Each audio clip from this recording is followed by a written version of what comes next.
Is there voter fraud in the United States? Well, of course there is. It'd be almost impossible for there not to be. But my next guest was a Justice Department lawyer who worked in the voter fraud division, and he litigated voter fraud under both Bush and Obama's Department of Justice until he couldn't.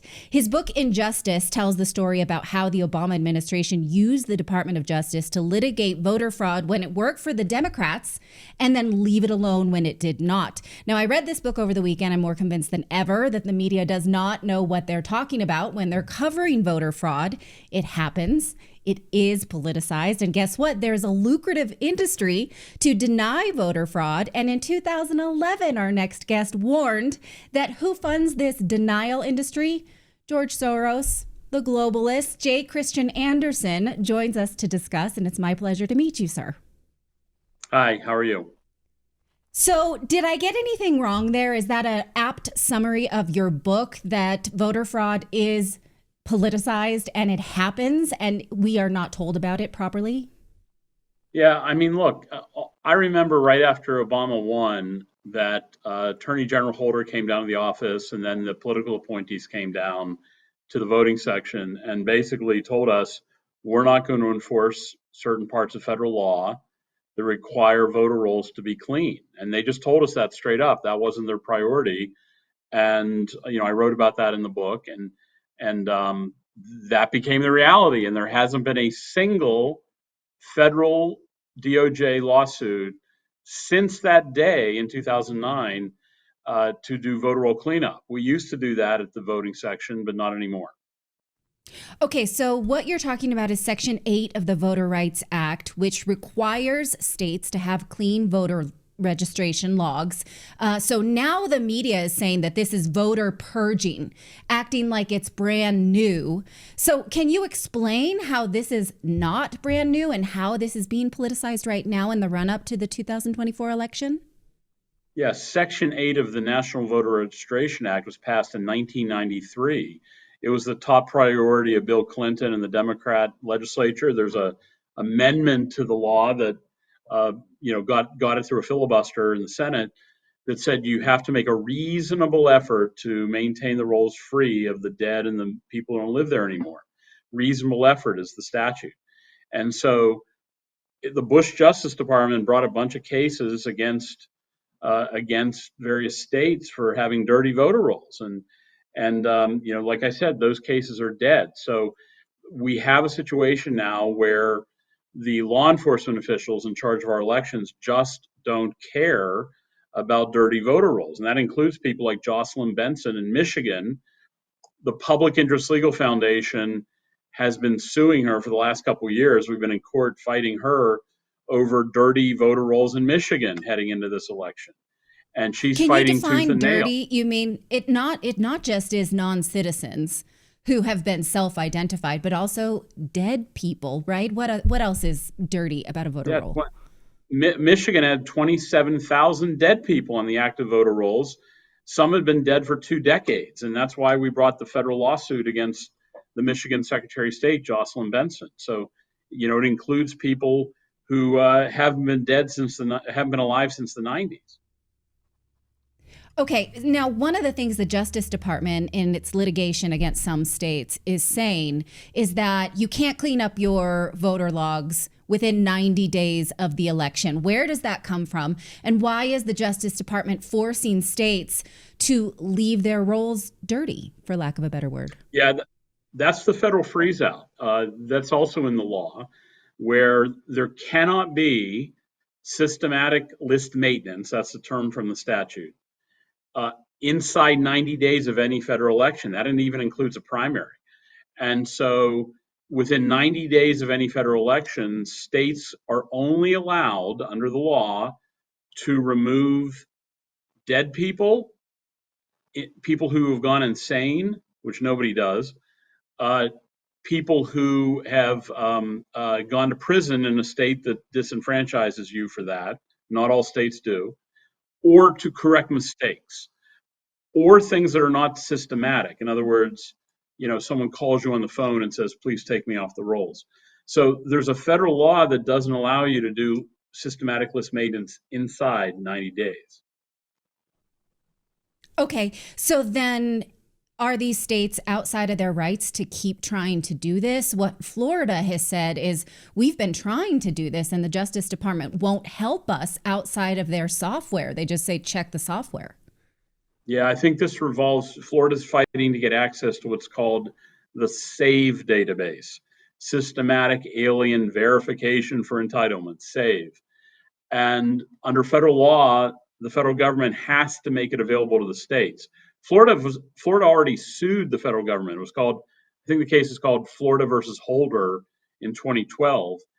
And the court said you've got to give the access to the database. Now, how you give that access, whether it's really, nice and friendly and useful, or if it's begrudging, that's the issue going on right now with Florida. And the database itself lists all of the aliens that DHS has knowledge of. Okay.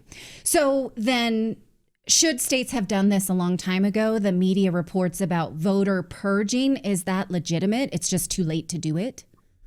Yeah, I always, purging, by the way, is a language tested left wing term.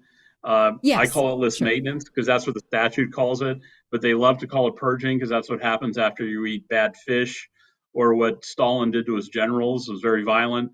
So they try to make you hate the idea. But yeah, list maintenance is what it is. And states are doing this on odd numbered years. This is an odd numbered year project more than an even numbered year project. They will do another large list maintenance batch in January in most places. So this is an issue that, is usually done in odd numbered years. Okay. So then why is it being done now? Is it just political? Yeah, I mean that's I mean you could squeeze this in first of all, if they're dead, you could do it right up to election day. So that's why it's being done Okay. now, because people are still dying. It hasn't gone out of style. And so people are dying and they can be removed from the voter rolls even under the federal law. Okay. One of the things, though, you said that the Obama Justice Department did, which was enforce Section 7 of the Voter Rights Act, which allows voter registration at welfare and motor vehicle locations. You testified to Congress this year that actually this becomes a dragnet for illegal immigrants who don't even understand what they're doing. And so can you explain this? And do you think that the Biden Justice Department is also doing this, favoring Section 7 over Section 8 or other Oh non-favorable yeah, Democratic policies? Can you explain absolutely. that? Section 7 is basically the welfare agency registration, which you have to do under motor voter, DMV, social service agencies. This is the part they love, right? They love forcing states to, make a welfare office a voter registration office. And so that's great. That's what Congress passed. But if you're going to do that, you got to do what's the other part of Section 8, which is voter roll cleanup. It was meant to be a double whammy. Yeah, you register everybody, but you keep the rolls clean. And under the Democrat administrations, it's only worried about welfare agency registration and not keeping the rolls clean. Right. And you mentioned not getting overseas military, their ballots as well, because the welfare state voters are going to favor Democrats rather, and the military voters will favor Republicans. So is that also still going on? That's a great question. And what you're referring to is something called UACAVA. UACAVA is for military voters and overseas voters, and it's wildly popular. It passed the Senate, I think, 99 to nothing. And so I think that the Justice Department was beat up enough in the early part of the last decade that they finally started making sure the military votes are getting counted. Okay. So another thing that you talk about is that in a lot of these Black communities, they have what's called voter assistance. You found evidence of voters being walked into the polls and people overhearing these assistants saying, vote that one, vote that one, vote that one. Is this still happening? That's shocking. Yeah, oh, totally. I mean, look, couple things to keep in mind. Not that I want to make this a law class, but there's a part of the Voting Rights Act called Section 208 that allows anybody to have an assister of choice to help them vote if they need help. And the only two people it can't be is their union representative or their employer. And so what you have all over the country are people imposing assistance. The key question is, did the voter get to pick the candidate or did the assister? That's the key question. Was there free will in the choice by the voter? And so the Department of Justice is supposed to be rooting that out to make sure that there is no voter fraud. You write about how you tried to do that as a Department of Justice lawyer, and that sort of fell by the wayside under Democratic administrations. Is that correct? Yeah. And so, look, I had a case in Mississippi where this was a central issue, write about it a lot in the book, Injustice, where Yes, the Ike Brown people case. were, right, the Ike Brown case, and people were being voted by assisters. A famous one, Patsy Roby, was one of the ones cited in court papers that was essentially going to people's houses and voting their ballots. And we put up evidence at trial. Anybody who says that voter fraud doesn't exist haven't read the opinion in U.S. v. Ike Brown or read anything about U.S. v. Ike Brown, because the whole case was about removing the choice of voters by assisters in many cases, where these notaries would fan out across the county and go into people's homes and actually vote their ballot. And we put up some of the victims at trial. So this is not some myth. There's actually trial testimony about it. Now, one of the things I found so shocking, and I thought to myself, why have I not thought about this before, is that there is a major industry of voter fraud denial. The media will tell you, like, within hours of an election that there was no fraud. That's not possible. That's not how fraud rears its ugly head. So anytime the media says nothing to see here, usually there's something to see here. You mentioned George Soros, and I look back and I said, you said this in 2011. Oh my God. So who are the people beyond George Soros funding this fraud denial industry? And obvious question, why would they do that? Well, since I wrote the book 13 years ago, there's a whole crop of new donors. Arabella, these venture funds like Arabella and others have cropped up to give huge amounts of money to left-wing organizations like the Brennan Center. They're reflexive. They're like circus trick animals. Like, is there any voter fraud? No, says squawks the bird. And so it's these folks who are reactionary. They never say there's voter fraud because they're not allowed to. It's contrary to their gospel. The truth is somewhere else. The truth is there is.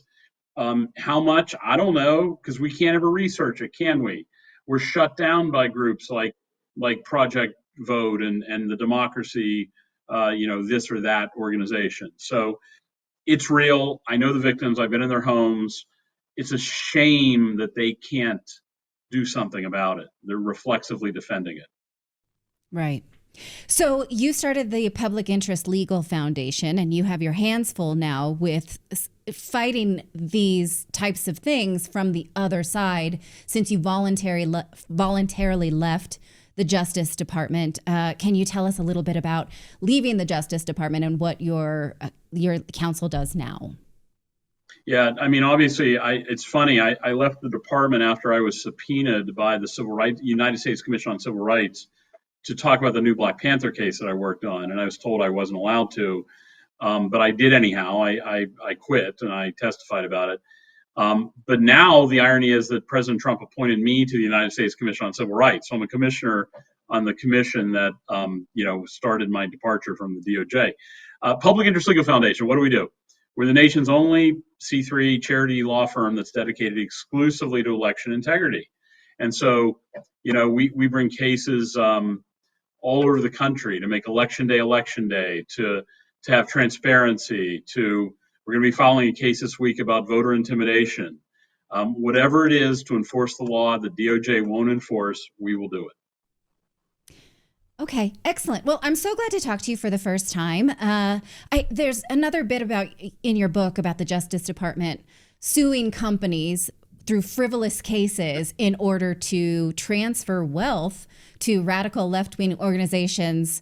I'm going to leave that as a cliffhanger so people can read that for yourself, because I found that also shocking, especially the fact that you said it over a decade ago. So check out the book for yourself. It's called Injustice. And Mr. Adams, please come back on Redacted some other time. Thank you for this context. I really appreciate it. Thank you for having me. I want to introduce you to a company called Bunker, an app built by American patriots with over 30 years in information security. Bunker is designed to protect you and your family from cyber threats, including criminals, big tech, and government surveillance.